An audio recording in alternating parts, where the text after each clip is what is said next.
नमस्कार दोस्तों, स्वागत है फिर से एक बार एक नए जोश और उत्साह के साथ हमारे इस प्लेटफॉर्म पे जिसका नाम है त्रिशांत अकेडमी। और मैं आपका मिश्रा सर लेके आया हूँ फिर से एक बार एक ज़बरदस्त और बहुत इम्पॉर्टेंट टॉपिक। जी हाँ, ये आज का टॉपिक बहुत इम्पॉर्टेंट है। जी हाँ दोस्तों, ये देखिए, आज मैं लेके आया हूँ मॉनेटरी पॉलिसी। अभी मैंने कवर किया था आरबीआई के बारे में, उसका इंट्रोडक्शन, उसके क्या बोलते हैं फंक्शंस, उसके सब्सिडरी, उसके जितने भी रीजनल ऑफिस हैं। अब मैं उनके बारे में मॉनेटरी पॉलिसीज़। जी हाँ, जैसा कि आप जानते हैं कि आरबीआई एपेक्स ऑर्गेनाइजेशन है जो कि मनी रिलेटेड जितनी भी पॉलिसीज़ होती हैं उनको कंट्रोल करना, हर एक बैंकों के बारे में कंट्रोल करना, तो उन्हीं के बारे में कैसी पॉलिसीज़ बनाएं वो आरबीआई के होते हैं। तो दोस्तों, आने वाले कुछ दिनों में बैंकों के एग्ज़ाम होंगे, मेंस के होंगे, कुछ गवर्नमेंट्स के भी एग्ज़ाम होंगे, स्टेट गवर्नमेंट्स के, तो बैंकों के बारे में पूछा जाता है। तो ये बहुत इंपॉर्टेंट टॉपिक है दोस्तों। सबसे पहले मैं आपको बताना चाहता हूँ कि व्हाट इज़ मॉनेटरी पॉलिसी। ध्यान समझिएगा, क्योंकि अगर बेसिक सही हुआ तो ही आप आगे सफल बन सकते हैं। Monetary policy is a process by which monetary authority of a country, generally central bank, control the supply of the money. जी हाँ, सेंट्रल बैंक, ध्यान से देखिएगा, सेंट्रल बैंक क्यों मैं बोल रहा हूँ, ताकि वही सप्लाई ऑफ मनी को कंट्रोल करता है। और कौन कंट्रोल करता है? वो आरबीआई कंट्रोल करता है in the economy by its control over interest rate in order to maintain the price stability and achieve high economic growth. जी हाँ, आरबीआई की यही एक खास बात है कि ये एक सेंट्रल गवर्नमेंट है और सेंट्रल गवर्नमेंट से ही एक सेंट्रल बैंक कहलाता है आरबीआई। और ये एक फ़्लो, जो हमारा फ़्लो होता है मनी का ना, उसको ये कंट्रोल करता है कि उसको मेंटेन करता है, प्राइस की जो स्टेबिलिटी है उसको मेंटेन करना और एक हायर ग्रोथ प्रोवाइड करना उसको। तो वो सारी चीज़ों की अथॉरिटी, मॉनेटरी की अथॉरिटी किसके पास होती है? आरबीआई के पास। और इसको कंट्रोल करने की पॉलिसीज़ कौन बनाता है? आरबीआई बनाती है। तो ये होता है मॉनेटरी पॉलिसी। दोस्तों, नेक्स्ट मैं बताऊंगा ऑब्जेक्टिव क्या होता है मॉनेटरी पॉलिसी का। तो मेन ऑब्जेक्टिव तीन होते हैं: control liquidity in the market, promote maximum employment. जी हाँ, सेकंड वाला क्या हुआ? Promote maximum employment. फर्स्ट क्या था? Control liquidity in the market. ठीक है, दो चीज़ आपको क्लियर हो गई।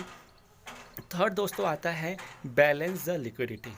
ठीक है, तीन चीज़ है आपकी: बैलेंस द लिक्विडिटी और प्रमोट मैक्सिमम एम्प्लॉयमेंट और control liquidity in the market. ठीक है, अब देखिए, tool of the monetary policy, हम कैसे मॉनेटरी पॉलिसी को डील करते हैं। दो ही हमारे पास हैं, एक है क्वांटिटेटिव टूल्स और दूसरा है क्वालिटेटिव टूल्स। दोनों ही बहुत इंपॉर्टेंट है। और दोस्तों, मैं बता दूं कि अगर आप इन सारी चीज़ों को और डीपली अंडरस्टैंड करेंगे मेरे साथ, तो मैं आपको क्लियरली बता दूंगा कि मेन अभी इस पार्ट में मैं, इस वीडियो में मैं आपको कवर करूंगा क्वांटिटेटिव, और नेक्स्ट पार्ट में मैं qualitative video, next qualitative tools के बारे में, जो मॉनेटरी पॉलिसीज़ के हैं उसके बारे में बताऊंगा। लेकिन मैं आपसे एक रिक्वेस्ट करता हूं कि प्लीज़, जिन व्यूअर्स ने अभी तक मेरा चैनल सब्सक्राइब नहीं किया है, तो प्लीज़ मेरे चैनल को सब्सक्राइब कीजिए, जितना हो सके अपने दोस्तों में शेयर कीजिए। चलिए दोस्तों, अब बताता हूँ मैं क्वांटिटेटिव टूल्स के बारे में। देखिए, हमारे पास पहला आता है रिज़र्व रेशियो, उसमें आते हैं CRR और SLR, फिर आता है OMO, फिर आता है रेट्स। OMO क्या है? Open market operation. ठीक है, अब देखिए दोस्तों, रेपो रेट क्या होता है?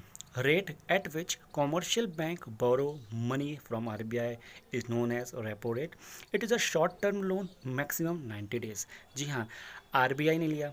ठीक है, बैंक रेट क्या है? The rate at which commercial bank borrowing from the RBI from a long period more than 90 days, rate decided by the RBI. देखिए, इसमें क्या है, 90 डेज से कम तो रेपो रेट। बैंक रेट क्या हुआ कि 90 डेज से ज़्यादा लिया जा रहा है, तो वो क्या हो गया? बैंक रेट हो गया। दोनों जाने में जो शॉर्ट टर्म है, 90 डेज से कम है, ध्यान से देखिएगा, वो रेपो रेट होता है। मोर देन 90 डेज है तो वो बैंक रेट होता है। लेकिन रेट ऑफ, जो रेट ऑफ इंटरेस्ट है वो आरबीआई ही डिसाइड करेगा। और कॉमर्शियल बैंक ही लोन ले सकते हैं, और जो नॉन कॉमर्शियल बैंक है वही लोन ले सकते हैं। कॉमर्शियल बैंक जो होते हैं केवल वही लोन ले सकते हैं। लेकिन इसमें जो टाइम पीरियड है, टाइम पीरियड का ही बात होती है कि नंबर ऑफ़ टाइम पीरियड क्या होता है, उसके हिसाब से रेट ऑफ इंटरेस्ट होता है। लेकिन ये मैं तो दोस्तों आपको ये बता दूं मैं कि जो आरबीआई है वही रेट ऑफ इंटरेस्ट जो है वही डिसाइड करती है। अगर 90 डेज से पहले होता है तो रेपो रेट कुछ और होता है, और 90 डेज़ के बाद होता है तो बैंक रेट कुछ और होता है। लेकिन मैं आपको एक चीज़ बता दूं कि जो मॉनेटरी पॉलिसीज़ होती हैं दोस्तों, ये 3 मंथ्स की, मतलब क्वार्टरली ये वेरी करती हैं। हर थर्ड मंथ में ये वेरी करती है। तो मैं अगर आपको एक सलाह दूंगा कि आप कोई से भी एग्ज़ाम देने जा रहे हैं तो उससे पहले एक बार इन सारी रेट्स को, इन सारे चीज़ों को एक बार आप देख लीजिएगा। आप एक बार सारे रेट ऑफ इंटरेस्ट को एक बार व्यू कर लीजिएगा क्या है, क्योंकि ये फिक्स नहीं रहता। मैं चाहता तो अभी आपके प्रेजेंट टाइम में रेट क्या चलो बता देता था, इसलिए मैं नहीं बताया, ठीक है। चलो दोस्तों, मैं नेक्स्ट आगे बढ़ता हूँ। दोस्तों, रिजर्व रेपो रेट क्या होता है? Reserve repo rate is a short term borrowing rate at which RBI borrow the money from the bank. अब देखिए, हमने बैंक रेट और रेपो रेट पढ़ा था। अब देखिए उसमें क्या हुआ था, कॉमर्शियल बैंक ने ही लोन लिया था ना, कुछ बोरो किया था मनी। इसमें क्या होता है, आरबीआई बोरो करती है मनी। लेकिन आप तो ये कहेंगे कि भाई आरबीआई को क्या ज़रूरत पड़ेगी पैसों की, तो इसमें बहुत लॉजिक है। लॉजिक क्या है कि the reserve bank uses this tool when it feel there is too much money floating in the banking system. जी हाँ, अगर रिजर्व बैंक ऑफ इंडिया ये समझ रहा है कि मार्केट में अभी बहुत सारा पैसा है, बैंकिंग सिस्टम बहुत सारा पैसा है, तो उसको कम करने के लिए ये चीज़ करता है। और फिर इसका इंटरेस्ट भी देता है बाद में, मतलब टोटल अमाउंट मिलके इंटरेस्ट दे देता है, लेकिन इसको कंट्रोल करने के लिए, कि मैं बताया था ना, स्टेबल करने के लिए। अब हम बात करेंगे सेचुरेटरी लिक्विडिटी रेशियो, SLR। ये बहुत ज़्यादा इंपॉर्टेंट है दोस्तों। क्यों? क्योंकि bank have to invest certain percentage of their deposit in the specific financial securities like central government और स्टेट गवर्नमेंट सिक्योरिटीज़। ठीक है, मतलब बैंकों को ये निर्देश दिया गया है कि वो अपने कुछ परसेंट का डिपॉजिट कर दें, कहाँ पे? स्पेसिफिक फाइनेंशियल सिक्योरिटीज़ में, जो कि स्टेट गवर्नमेंट की होंगी या सेंट्रल गवर्नमेंट की होंगी सिक्योरिटीज़। ठीक है, इसी को हम कहते हैं SLR। Securities are kept in the bank. और वो सिक्योरिटीज़ को हम बैंक में ही रखते हैं, वो अपने ही बैंक में रखेंगे, लेकिन उस सिक्योरिटीज़ को में कुछ बैंकों को अपना कुछ परसेंटेज इन्वेस्ट करना होगा। वो मतलब एक हार्ड टाइम जब भी आएगा तो वो बैंक उस सिक्योरिटीज़ का कुछ, मतलब उस पैसों का कुछ यूज़ कर सकते हैं ना।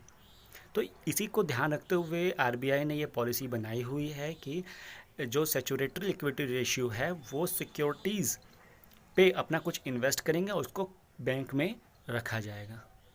ठीक है दोस्तों, तो ये ध्यान से आप एक एक चीज़ बारीकी से आप समझिए, क्योंकि अगर इसकी डेफिनेशन, इसके जितने भी डिटेल्स हैं, अगर आप समझेंगे तो ही आप एग्ज़ाम में कहीं से भी घुमा के डेफिनेशन आए या कहीं से भी घुमा के आए तो आप उसको कवर कर सकते हैं। दोस्तों, दूसरा है कैश रिजर्व रेशियो, जिसको हम कहते हैं CRR। Cash reserve ratio is a certain minimum amount of deposit that the commercial bank have to hold as a reserve with the central bank in the form of cash। मतलब आपके पास ज़्यादा पैसे हैं या नहीं हैं, लेकिन आरबीआई ने बोल रखा है कि कॉमर्शियल बैंकों को कुछ पैसा रिजर्व के तौर पे सेंट्रल बैंक मतलब आरबीआई में रखना है as a form of cash. जी हाँ, हाईलाइट करिए, as a form of cash. मतलब CRR is a set of according to the guideline of central bank of India, मतलब आरबीआई। समझ में आया होगा, मुझे ऐसा लग रहा है कि आपको समझ में चीज़ें आ रही होंगी। ठीक है दोस्तों, यहाँ तक था, बहुत सिंपल था, बहुत ही ज़्यादा ये हार्ड नहीं है CRR।